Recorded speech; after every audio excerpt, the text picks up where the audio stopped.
Hello and welcome to the Car Care Internet Reviews channel, and welcome to the 2024 Volkswagen Atlas Cross Sport, the first Volkswagen on the channel. And in today's video, we're going to do a proper technical review under the hood. We're going to take a look underneath the car. We're going to take a look inside and outside, talk about some things we like, some things we do not like, right after this.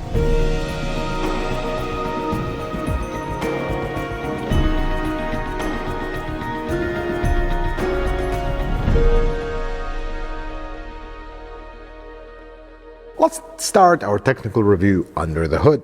Now, the Atlas and the Atlas Cross Sport in 2024 lost all its engine options but one.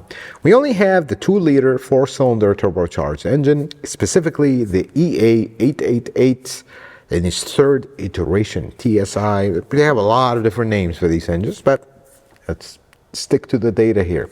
So this engine, let's start with its mechanical construction a little bit here.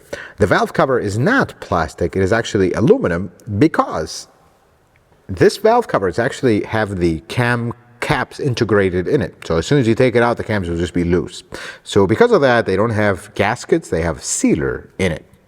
And below that, you have dual overhead cam. You do have 16 valves, business as usual. You have dual variable valve timing on both the intake and the exhaust. And on the intake side, you do have variable valve lift, which is something that the latest iteration of this engine did get. Very cool variable valve lift. We'll talk about it a little bit later. Now, the variable valve timing is oil controlled. You do have 2 actuators in the front. Things are very, very basic. This has 3 timing chains. It does not have a timing belt. One of the chains for the cams to the crank. One of them goes from the crank to the 2 balance shafts, and then the third one for the oil pump. So you have 3 timing chains. They're all where you expect them to be, in the front of the engine. No funny business here. Now, because of the variable valve lift and all the additions, when this engine was revised at some point, the blow-by gases, they don't just come up. They go through the balance shaft into the side and then up into the oil separator, which is plastic, which does sit on top of the valve cover. Super simple to access, which is nice, but it is plastic. The whole thing is just plastic and it's sitting right there. Now, this engine has something of a surprise.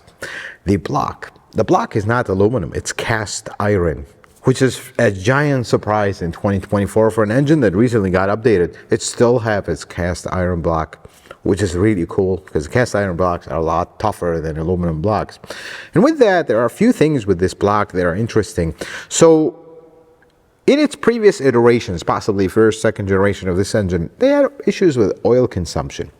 And to remedy that, they changed the oil control ring design. See, ever since we switched to low tension rings, there's been issues with oil consumption across basically all manufacturers.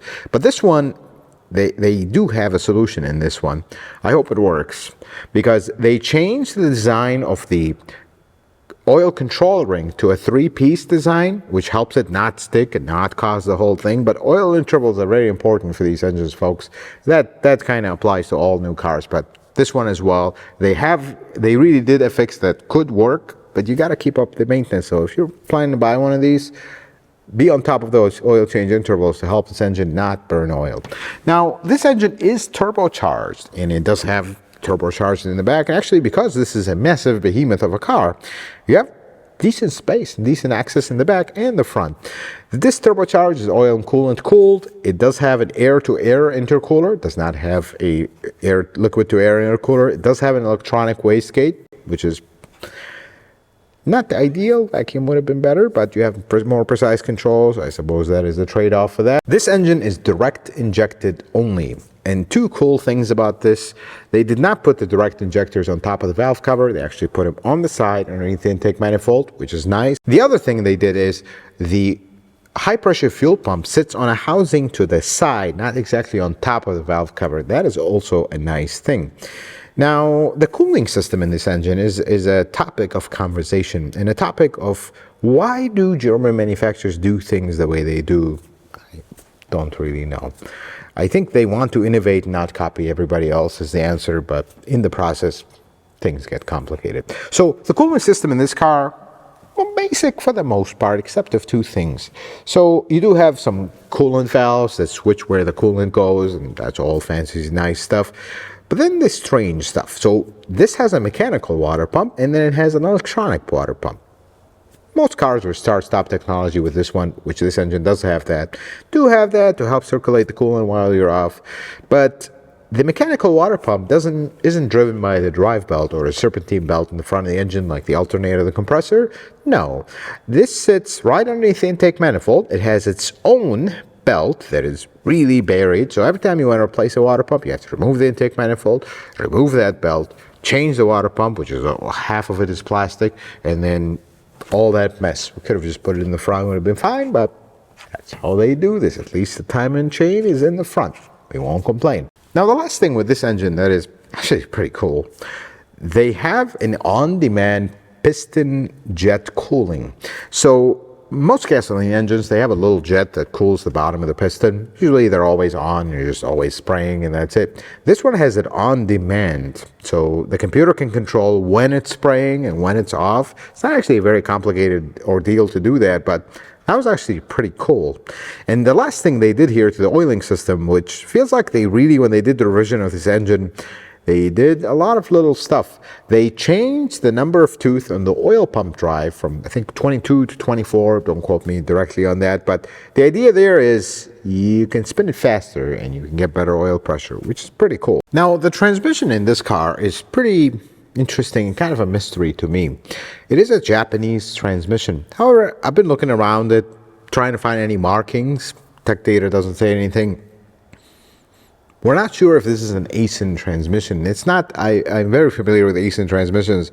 This does have the vibes of an ASIN transmission, but I feel like it might have been a one-off ASIN transmission or another manufacturer. Unclear, but it is an 8-speed transmission of Japanese roots.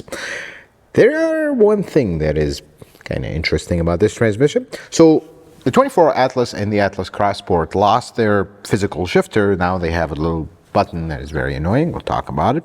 But because of that, you're expecting to find an actuator on top of the transmission that actually shifts and makes the shift. And this one does have it, but in a very strange orientation. So when you look at the top of the transmission, you see a cable, and that cable kind of goes underneath the car, and then the actuator is somewhere underneath the car.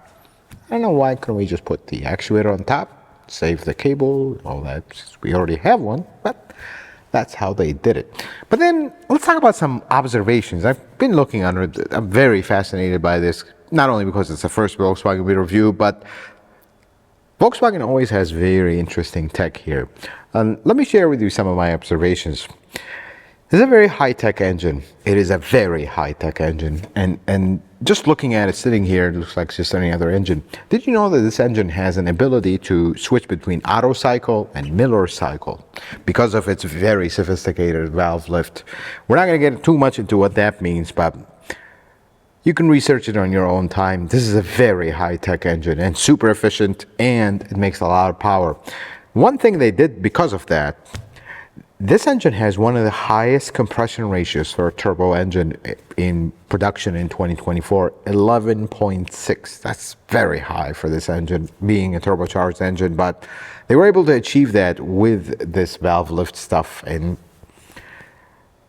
this engine is very high tech. But let's talk about some other stuff that are not so good.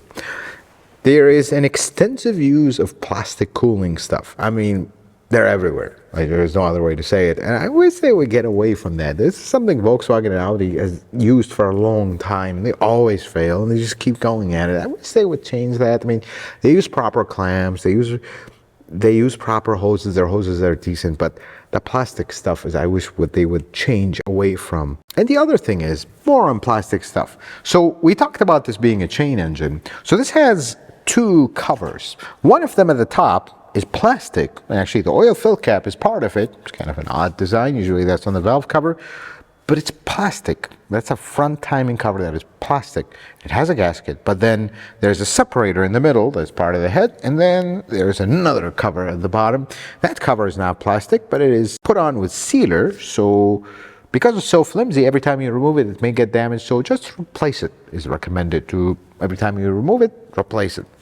Can we just put a better cover there, maybe aluminum, so it wouldn't deform so easily? Just my 2 cents. But one thing they did well, see, at least in my limited experience as a service tech working on Audi and Volkswagen products, there was a period of time where they loved to put plastic oil pans with a one-use plastic drain plug. Disaster waiting to happen.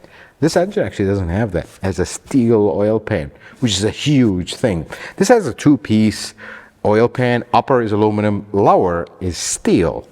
Very good thing. That is just a move in the right direction, because a plastic oil pan, take it from me and others who work on cars, is a disaster waiting to happen. You won't have that problem here, which is good. Let's take a look underneath the 2024 Atlas Cross Sport. Front's all covered up, and this is something that Audi, Volkswagen do with their cars.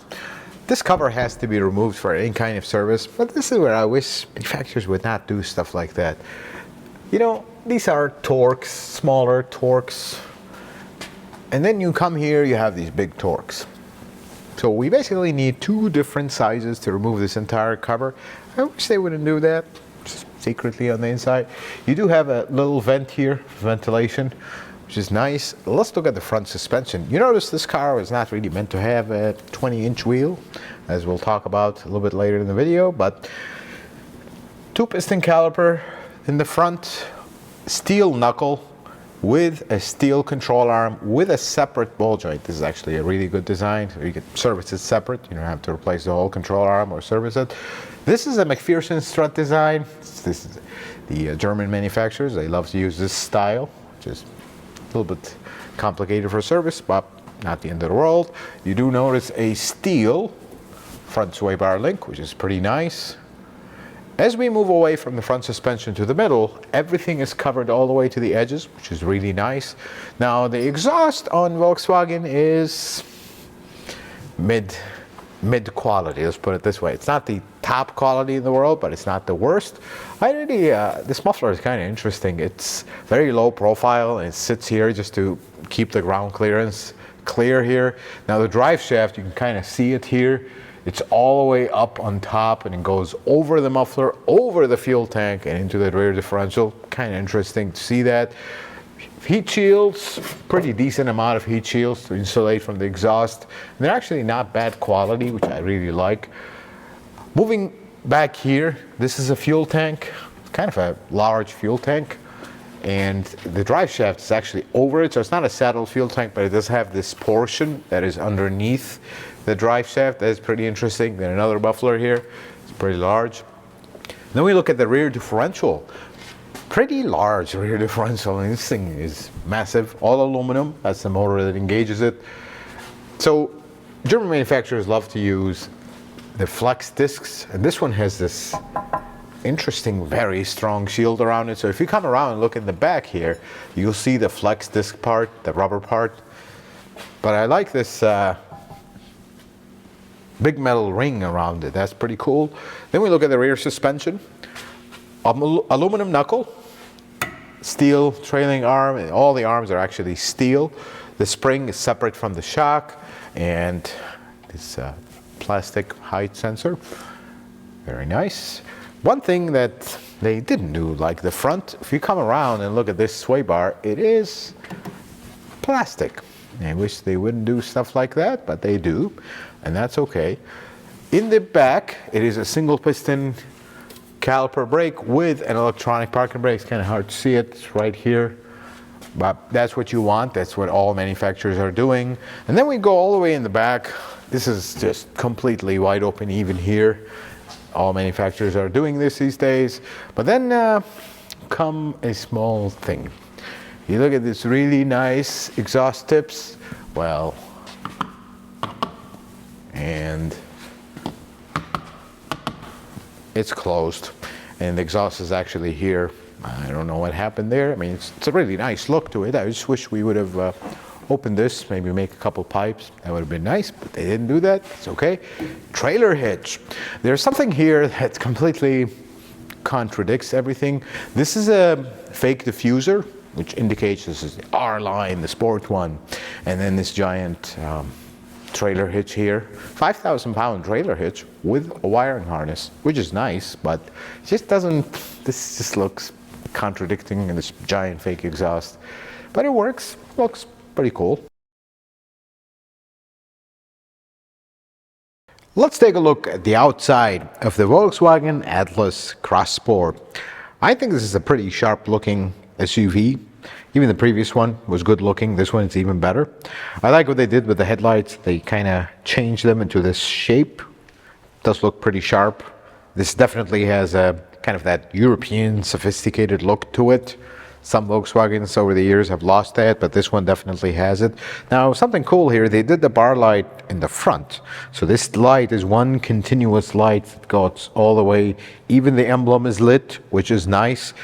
Pretty sharp looking car. There is, that has to be said. Now, the body lines here, this is a very wide car. When you stand in front of it, it's really wide. So you have this body line, and then this one, and this one, and this one, and this one, and then just for good measure, one last one. There's a lot of lines on the hood. It almost feels like the hood has dents in it, but that's how they did to kind of cover this entire giant hood.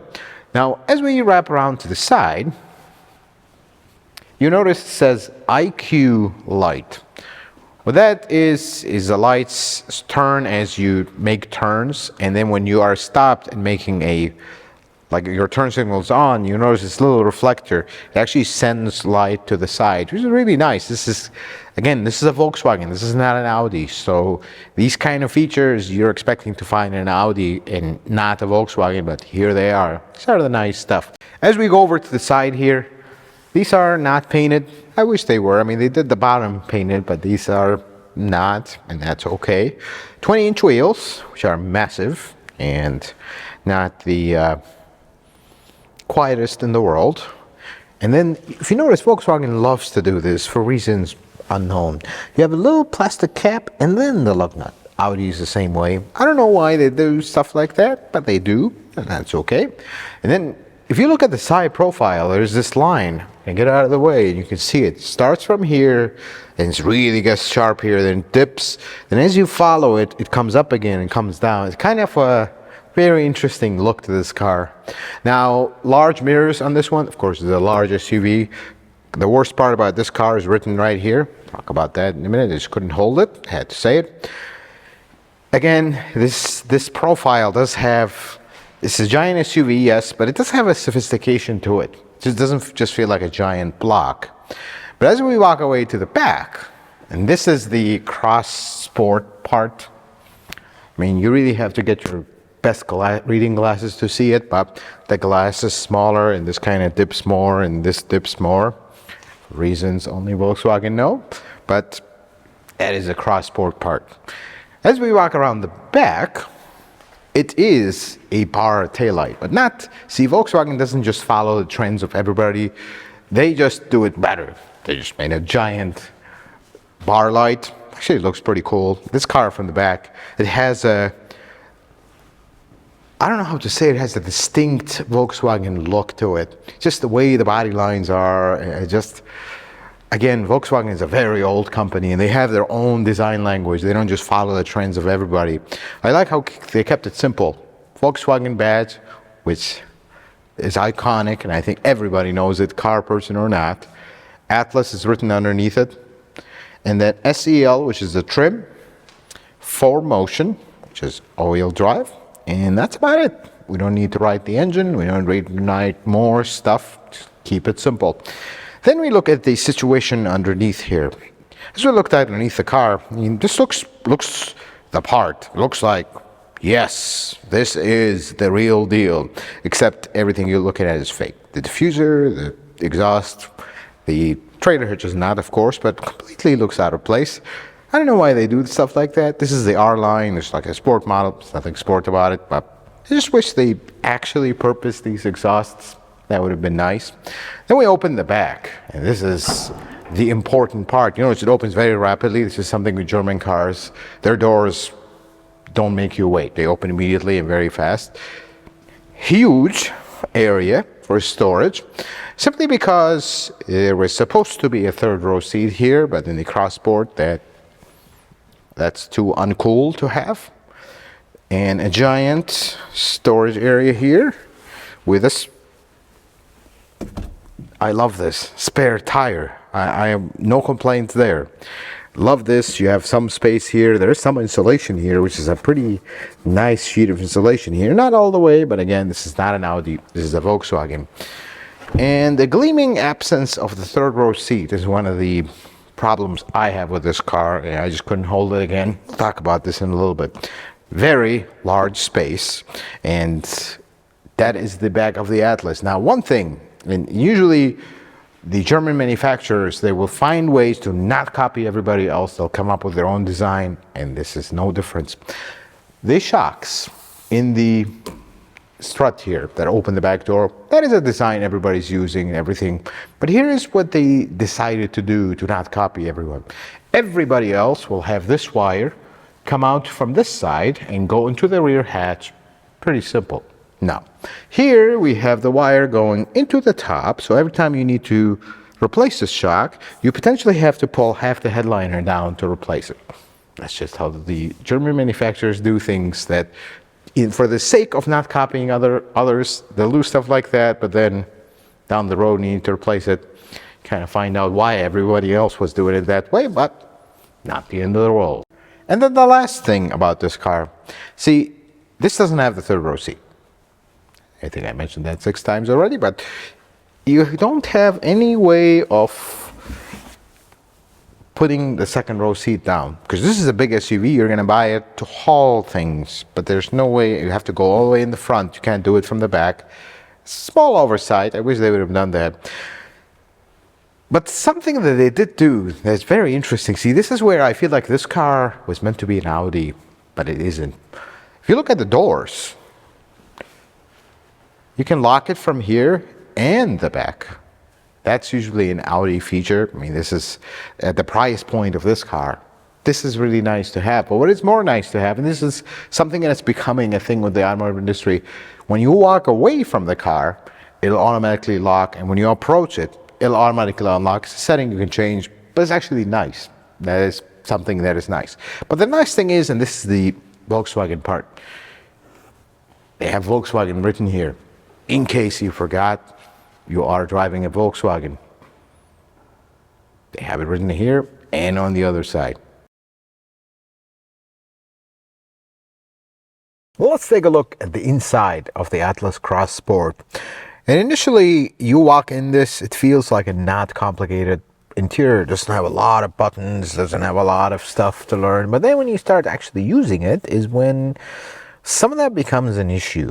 Let's talk about one thing. There is an obsession in this car with touch capacitive buttons, and there's very few of them. And I understand the minimalist approach to this interior, but I feel like the week they designed this interior, there was a sale on the manufacturer of these touch capacitive, because everything's touch capacitive. I mean, even the light controls are touch capacitive, which is a bit annoying.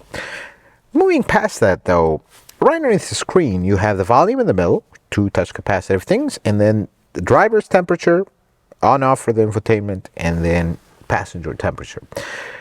They're annoying, but you can eventually get used to them and they're fine. But if you're driving this at night, they're not lit. This entire thing is not lit. So you're kind of left guessing where the temperature is. Is it here? Is it here? Is it here? You may eventually get used to it, but these being lit would have been nice. The volume one, you can use it for the steering. Well, what about your passenger? But the temperature one, you end up going on the screen to change it, and it's like, why don't we just not have them all to begin with and just use the screen? That's one thing. And the other thing is the shifter. I really dislike the shifter, that makes absolutely no sense. I mean, it really takes the same space as a regular shifter, and it has a park button and the start button right on top of it, which is pretty interesting. I don't know why they went with the shifter. We should have kept the shifter from the previous one to save them a few bucks, but the shifter is annoying and you have to get used to it. But otherwise, the interior, while it doesn't have super nice materials and everything, but it's very functional, because the dash design is just flat. It's not a very huge dash in front of you. This is a super spacious interior, and that is one thing that has to be said. You do have the storage underneath here. You have a little storage here, big center console, very comfortable seat, very good driving position. I really like this. The only thing that is very interesting about this, the glass is not tall. So when you're sitting here, it almost feels like you don't have a lot of glass. It doesn't impair your vision, but it's just different feeling than most SUVs. They have a very tall ceiling and a huge glass. This one doesn't. It gives it a unique character. And then there is little touches in the Cross Sport model. If you look at the dash, they have ambient lighting and all that, but then they have this little pattern on the dash that's really nice. Seats have diamond stitching in this particular trim. They are really nice, very comfortable seats, that have to be said. But the whole minimalist thing, I wish they would have had regular buttons instead of the touch capacitor. I would have wished they would have lit this up. Now, fit and finish here is, they're not the most exotic materials here other than seats. They're nice. But the fit and finish is average. It's not great or impressive, but it's not terrible. We've seen worse. We've seen better. It's not bad. But one thing have to be said, the sound system is actually really good in this car. Being such a large car, it does sound pretty good. But it is paired to an infotainment system that is okay at best. It does feel generic. It's a little clunky. It does have wireless Apple CarPlay and whatnot, but they would have done a little better with this infotainment system. And then the screen of the gauge. The gauge is all screen.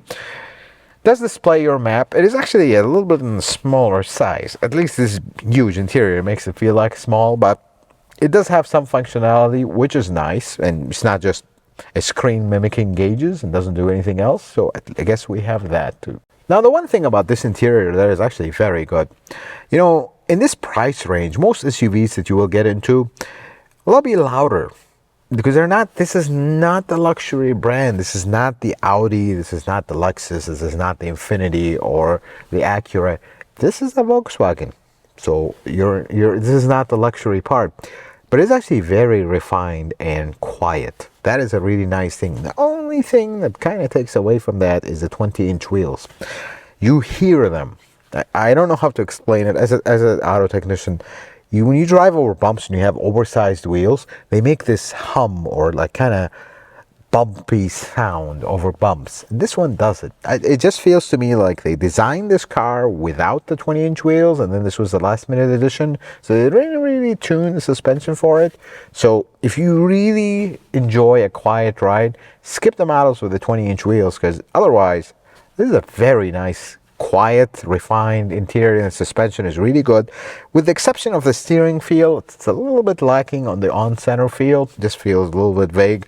Other than that, this is a very comfortable car to drive. A little bit of noisy 20-inch wheels. Let's talk about the second row seat in the Atlas Cross Sport. I'm 5'7". This is my driving position. I mean, this is a very comfortable place. Of course, this is a large SUV. Super comfortable second row seat, I have to say. The transmission tunnel is very low, which is really nice. You do have some vents. You have heated seats in this particular trim. You even have some shades, which a little bit hard to grab, but these are really nice shades. The one thing I will say about the Atlas Cross Sport in particular, where is my third row seat? I guess that's the whole point of the Cross Sport. It does not have a third row seat, and it should. So the thing about this Atlas and the Atlas Cross Sport, they're exactly the same, just this one has a lower roof in the back and has kind of a different back, and the Atlas has a third row seat, which we did take some time to go check one out. It's actually a very spacious third row seat. So that's my principal problem with this car. Where is my third row seat? Because this has everything going for it if it had a third row seat, but I guess that's the whole point of the Cross Sport model. It doesn't. But then there is one very interesting thing. We skipped intentionally in the front to show you in the back. You remember when I told you they got carried away with the touch capacitive stuff? They really did, because even the lights are touch capacitive if they work. There we go. Touch capacitive lights, even in the back. Let's talk about some things I do not like about the Volkswagen Atlas Cross Sport. Starting with the whole thing. Sorry, the truth have to be said. Not the Atlas part. The Atlas part is a very good part. The Atlas itself, not the Cross Sport, pretty capable three-row SUV. It's actually pretty nice, has a lot of good things going for it. But the Cross Sport, to me, makes absolutely no sense. Who would go out and buy this is a very large SUV, folks. In pictures, because of the beautiful design that it has, it doesn't look as big. It's massive. It's very large. Why would anyone buy a large SUV like this, and then it only has 2 rows? and has a huge space behind the two rows, but so does the Atlas, and you even have more. And I don't know the fascination with automotive manufacturers that have this coupe look, and this one doesn't even have it that much. If I were you, I'd go after an Atlas, not the Cross Sport. Unless you see something I'm not seeing, that's just my humble 2 cents. Now, moving away from that, the stuff that are shared between the two, I really dislike the minimalist approach to it. I think they could have done it better, but that touch capacitive stuff is really annoying. And the most annoying thing about them is at night, they're not lit. The stuff underneath the screen, they're not lit. So you're kind of guessing. Now, the volume one, I can make an excuse and say, well, you have it on the steering wheel, but what about your passenger? That's the first thing. And then the second thing is the temperature controls. So you end up having to either guess where they are or go to the screen. Well, why can't we just go on the screen from the beginning? It would have been more minimalist, less button, less stuff. That is the one thing. And the shifter is annoying. You'll get used to it eventually, but a proper shifter would have been nice. But the biggest thing is reliability or long-term reliability. While the engine tech is very impressive, and they did a lot of little things that are very impressive, but the extensive use of plastic and kind of the track record of Volkswagen long-term reliability well past their warranty time and past the 10 years is not a stellar one. That is not one of their strong suits. So that is one of the problems of this car, reliability-wise. So should you buy a 2024 Atlas Cross Sport? Folks, this one is a little bit of a difficult one. Let me explain. The Atlas part, the regular Atlas, I actually think is a pretty good SUV. It's large, it has a decent third row seat, it is capable, it is pretty refined for what it is. It has a lot of Audi trends in it, even though at the price range, this is not really into the luxury side. It is quiet, it is comfortable. However, the Cross Sport part is the part I don't understand. It's slightly different, actually smaller than the regular Atlas, yet it costs $1,000 less give or take across all the trims, and you lose the third row seat. Call me old, call me not trendy or edgy, but I don't see a reason of buying this big SUV that doesn't have a third row seat. Why don't we just buy a Tiguan? This car has a lot going for it, a lot of good stuff. It's definitely quieter than its competitors in this price range. It's refined, it's not just following all the trends of the automotive industry. I think it has a distinct look to it. It has a character to it. It is designed in a way that the Volkswagen way, not really following what everybody else is doing. In the tech side, at least under the hood and the technology, it's pretty high tech, but a little bit too high tech for the current times. And my only concern with reliability is going to be the excessive use of plastic components. That's the only concern about it. It's a little bit on the complicated side. Now, we don't have a VR6 anymore here, a V6. That is not something you're going to miss in this car, because this 4-cylinder, even though it's very high strung, it does deliver. Has a lot of power. You don't feel it underpowered at any given time. And then the other thing I dislike about this car, flat out this and the Atlas, is the touch capacitive stuff. I mean, I understand you went with a minimalist interior, and that's fine. I'm not into this stuff, but to each their own, that's fine. And for the most part, it's okay. But the touch capacitive stuff, especially the temperature controls and the volume, it's not great. And then everything else is touch capacitive too, and it's not great. But the worst part about it is they're not lit at night. The volume control, okay, we can live with that. You have it on the steering wheel, even though what about your passenger? But that's fine. But the temperature controls are not lit, and you kind of have to figure out where it is at and guess until we figure it out, or you have to go through the screen. So wouldn't it have been a good minimalist move to just not have that, just have it all on the screen, or just have a little knob in the middle for the volume and everything else in the screen? I mean, everybody else is doing it that way. Why not? I wish that they would have done that. And then that shifter is extremely annoying. I think the previous model had a regular shifter.